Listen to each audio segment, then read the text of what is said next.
पाकिस्तान की मखसूस सियासत में जो झगड़े चल रहे हैं सियासी जमातों के, या कहीं ना कहीं वो तो एक बहस है जो हमेशा चलती रहती है, लेकिन एक नया मामला सामने आया है। नया नहीं है, नए तरीके नई शक्ल से सामने आया है। पाकिस्तान के दरीना मसाइल, उनके हल के लिए वक्तन फ़वक्तन मुख्तलिफ फार्मूले सामने आते रहे, लेकिन ज़्यादातर जो हमने देखा कि बहस बराए बहस या सियासत का शिकार होते रहे। अब नए सूबों की जो बहस छिड़ी हुई है ये बहुत मुतनव्वो है, इसके बहुत से एंगल्स हैं और बहुत सी डायमेंशंस हैं। इसकी टाइमिंग पे भी बहुत से सवाल उठाए जा रहे हैं और हस्बे रिवायत हम देख रहे हैं कि एक बार फिर ओपिनियन जो है वो डिफरेंस का शिकार है। कुछ लोग समझ रहे हैं ये तीर बहदफ नुस्खा है पाकिस्तान के तमाम मसाइल के हल के लिए, और कुछ लोग इसमें भी साजिश देख रहे हैं। सिर साहब, सबसे पहले तो अगर मैं स्टार्ट करूं तो बेसिक क्वेश्चन तो यही है कि दूसरे ममालिक की मिसाल दी जाती है। भारत आज़ादी के वक्त, तकसीम के वक्त यूँ था और अब इतना हो चुका है। बेल्जियम में ऐसे, नाइजीरिया में ऐसे, या तुर्की में, ईरान में ऐसे किया गया। अमेरिका की यह हालत है, पाकिस्तान क्यों नहीं कर सका? पाकिस्तान 4 सूबों तक महदूद क्यों रहा? 1970 के बाद से इवॉल्व क्यों नहीं किया इसने इस लिहाज से? और दूसरा ये कि टाइमिंग, यानी इस वक्त ये बहस क्यों छेड़ी गई? बहुत अहम सवाल है ये। जी सही कह रही हैं, बहुत अहम सवाल है, मगर ये पहली दफ़ा नहीं है कि ये सवाल खड़ा किया गया है। मुझे याद है कि इस मौजू के ऊपर मैंने पहली दफ़ा तबसरा किया था फ्राइडे टाइम्स अखबार के अंदर। एक मजमून लिखा था 1993 या 94 में, तो आप समझिए 30 साल पहले। तो उस वक्त भी ये रेलेवेंट था ये इशू। तो और उसके बाद वक्तन वक्तन ये इशू खड़ा होता रहा है और अब फिर एक शदीद तरीके से फिर खड़ा हो गया है। तो सवाल पहला तो यही बनता है ना आयशा, कि क्या बात है कि ये सवाल जो है खड़ा होता है, फिर रह जाता है, फिर खड़ा होता है, फिर रह जाता है। खड़ा क्यों होता है और कौन इसको खड़ा करता है, और क्या इसमें कोई सदाकत भी है कि नहीं, कोई जान है इसमें, पानी है इसमें कि नहीं? तो मेरा जो मौक़िफ़ है वो ये है कि पाकिस्तान पहले दिन से एक नेशनल सिक्योरिटी स्टेट बनी, एक वेलफेयर स्टेट नहीं बनी, एक नेशनल सिक्योरिटी स्टेट बनी। नाउ कहीं कहीं national security states welfare states भी होती है और कहीं कहीं welfare states national security states भी होती है, मगर जब एक स्टेट पूरी तवज्जो जो है वो नेशनल सिक्योरिटी के ऊपर रखे तो फिर सोशल वेलफेयर जो है वो रह जाता है। स्पेशली अगर आपके पास रिसोर्सेज ना हो कि नेशनल सिक्योरिटी के लिए भी आप रिसोर्सेज अलग करें और फिर लोगों की वेलफेयर के लिए भी अलग करें। आप पाकिस्तान की जब इंडिपेंडेंस हुई तो डॉन अखबार का एक इदारिया है, बड़ा तारीखी इदारिया है। उस वक्त पहला जो साल था उससे जो बजट रखा था पाकिस्तान की हुकूमत ने, उस वक्त की हुकूमत ने कायदे आज़म के ज़माने में, उसका 70% पैसा दिया गया डिफेंस को। और फिर आपको पता ही है कि इंडिया के साथ कश्मीर के ऊपर नई नई रियासत की लड़ाई झगड़े शुरू हो गए। तो वो दिन है और आज का दिन है, डिफेंस जो है दैट हैज़ बीन प्राइमरी। तवज्जो सारी डिफेंस के ऊपर रही है और पैसा जो है वो डिफेंस को चाहिए। अब वो डिफेंस क्यों प्रायोरिटी रही? वो इसलिए प्रायोरिटी रही क्योंकि इंडिया आपके साथ झगड़ता रहा, जैसे आप चाहें इसको कर लें, जिसकी वजह से वफाक जो है उसको मजबूत करना पड़ा। बिकॉज डिफेंस जो है वो लोकल मसला नहीं है, प्रोविंशियल मसला नहीं है, वो नेशनल मसला है, डिफेंस ऑफ द कंट्री। तो इसलिए नेशनल सिक्योरिटी स्टेट जब ये बनी तो फौज की अहमियत भी ज्यादा हो गई और जो बजट था उसके ज्यादा पैसे भी जो थे वो भी एलोकेट करने पड़ गए डिफेंस को, और सेंटर को स्ट्रॉन्ग करना पड़ गया। इसी वजह से कि जो पहले 10 साल थे पाकिस्तान के, उस वक्त 1956 की एक जमाने की एक कॉन्स्टिट्यूशन थी, वो 1936 की कॉन्स्टिट्यूशन को अमेंड करके हमने चलाया था। और उसमें ये 4 यूनिट से 5 यूनिट से, ईस्ट पाकिस्तान और बाकी 4 यहाँ थे। और अयूब खान साहब जब आए तो 58 में, तो उन्होंने फौरन नेशनल सिक्योरिटी के ऊपर तवज्जो दी और इसीलिए फिर 1965 में इंडिया के साथ जंग भी हुई कश्मीर के ऊपर। तो national security state centralize state होती है। तो अयूब खान ने 1 यूनिट बना दिया, उन्होंने कहा जी ये बाकी प्रोविंसेस खत्म करें, डिफेंस बड़ी इंपॉर्टेंट है, वफाक बड़ी इंपॉर्टेंट है। तो वफाक को स्ट्रॉन्ग करने के लिए, पाकिस्तान को बचाने के लिए, स्ट्रॉन्ग करने के लिए सारा फोकस वफाक के ऊपर होना चाहिए, बाकी ये चीजें जो है इनको देखा जाएगा। अच्छा, उसका ये अब होता ही है कि जो वेलफेयर स्टेट जो होती है, ये तो हो गया नेशनल सिक्योरिटी स्टेट के लिए centralised command, main resources centre के ऊपर, वफाक इज मोस्ट इम्पोर्टेंट जी। वेलफेयर जो है वो लोकल लेवल से होती है शुरू। वेलफेयर की जो सारी फलसफा है दुनिया का, वो लोकल गवर्नमेंट से होता है। जितनी चले जाएंगे उतनी ज्यादा वेलफेयर की तरफ तवज्जो होती है, क्योंकि नीचे से जो लोग आते हैं वो अपने लोगों का ख्याल करते हैं। तो वो छोटी छोटी तहसीलों से लेके फिर ऊपर चढ़ते चढ़ते चढ़ते आप, और वो लेवल जो होता है वो वेलफेयर का लेवल होता है जी।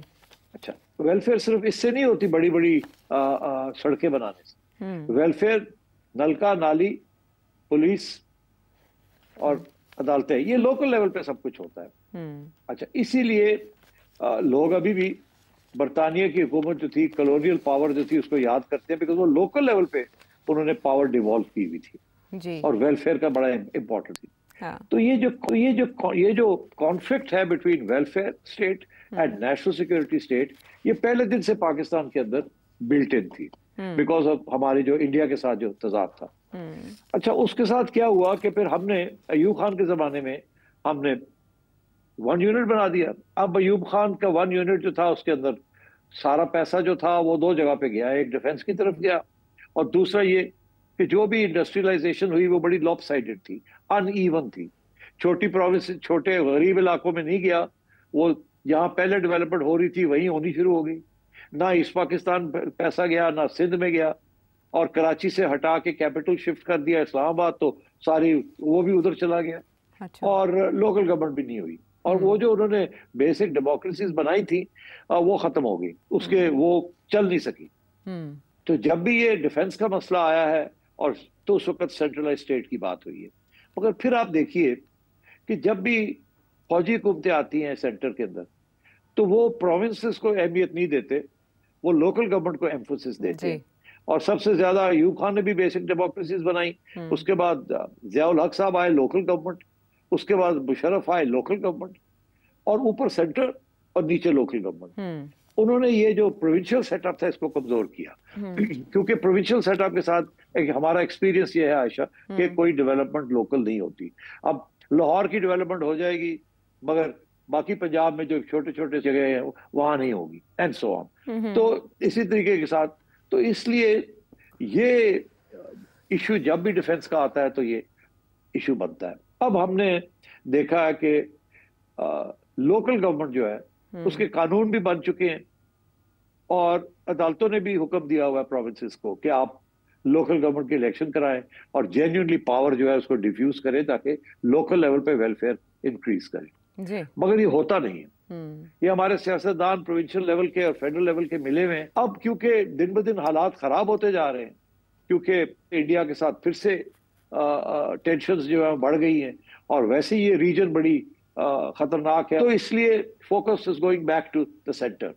और ये डिबेट फिर शुरू हो गई है कि सेंटर के पास तो पैसे कोई नहीं डिफेंस के लिए, सेंटर के पास तो पैसे नहीं है डेवलपमेंट के लिए, उस इंफ्रास्ट्रक्चर के लिए, जो कि सिक्योरिटी का एक डायमेंशन है। तो इसलिए अब ये बात शुरू हो गई है कि ये 4 प्रोविंसेस जो हैं पैसे सारे ये ले जाते हैं, और नीचे लेवल पे वेलफेयर होती नहीं है, प्रोविंशियल लेवल पे करप्शन से साइफन ऑफ हो जाते हैं, और जो वफाक है वो भी महरूम हो जाता है, वो भी जो चीज करने की है उसके पास भी पैसे नहीं होते। तो इसलिए ये इशू फिर खड़ा हो गया अब।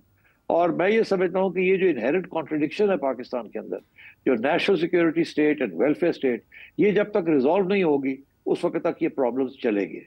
और अब ये जो NFC अवार्ड का जो सारा इशू बन चुका है, इसका फॉर्मूला जो है वो चेंज करना चाहिए, और पैसे फेडरल गवर्नमेंट को ज्यादा पैसे चाहिए। और दूसरी तरफ ये है कि लोकल गवर्नमेंट अभी तक नहीं चल रही, और जो भी सियासी जमातें हैं वो नहीं चलाना चाहती।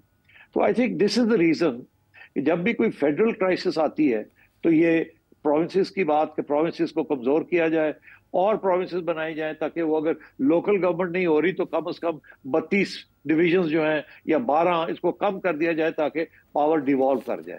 अगर एक प्रोविंस की गवर्नमेंट जो है वो पैसे नीचे नहीं लगाती तो चलो उस प्रोविंस को 4 में डिस्ट्रीब्यूट कर दिया जाए, ताकि वो सारे पैसे जो हैं फिर मुख्तलिफ जगह पे लगे हो।